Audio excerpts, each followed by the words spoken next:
আসসালামু আলাইকুম। Juice cooking world আপনাদের সবাইকে জানাই স্বাগতম। আজকে আমি আপনাদের সঙ্গে শেয়ার করব মজাদার কুমড়া পাতার ভর্তা রেসিপি।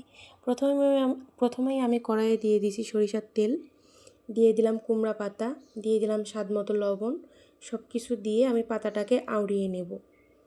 এই ভর্তাটি অনেক মজা হয়, আপনারা চাইলে গরম ভাতের সাথে পরিবেশন করতে পারেন।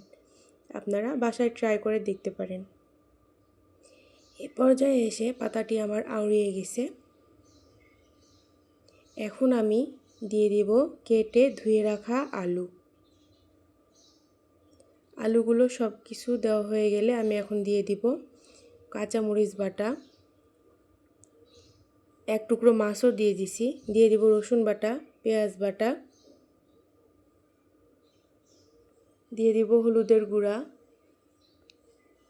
দিয়ে একটু নাড়াচাড়া করে নিব।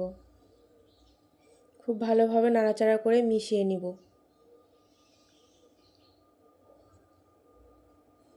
এ পর্যায়ে এসে আমি আবারও দিয়ে দিচ্ছি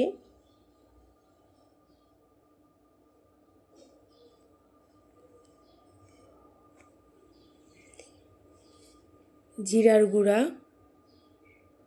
ধনিয়া গুঁড়া। সব কিছু দিয়ে আমি পরিমাণ মতো পানি দিয়ে দিচ্ছি সেদ্ধ হওয়ার জন্য। খুব ভালোভাবে নেড়েচেড়ে নেব, নেড়েচেড়ে খুব ভালোভাবে সেদ্ধ করে নেব।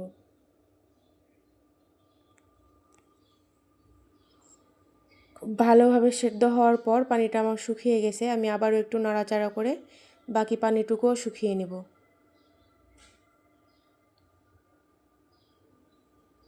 পানিটা আমার শুকিয়ে গেছে, এখন আমি ম্যাশ করে নেব। আমি মাছের কাঁটাটা উঠিয়ে নিচ্ছি। খুব ভালোভাবে ম্যাশ করা হয়ে গেছে। এখন আমি ভর্তাটাকে একটু ভাজা ভাজা করে নেব। এই তো আমার ভর্তাটা ভাজা ভাজা করা হয়ে গেছে। এই তো আমার ভর্তা রেডি। আসসালামু আলাইকুম।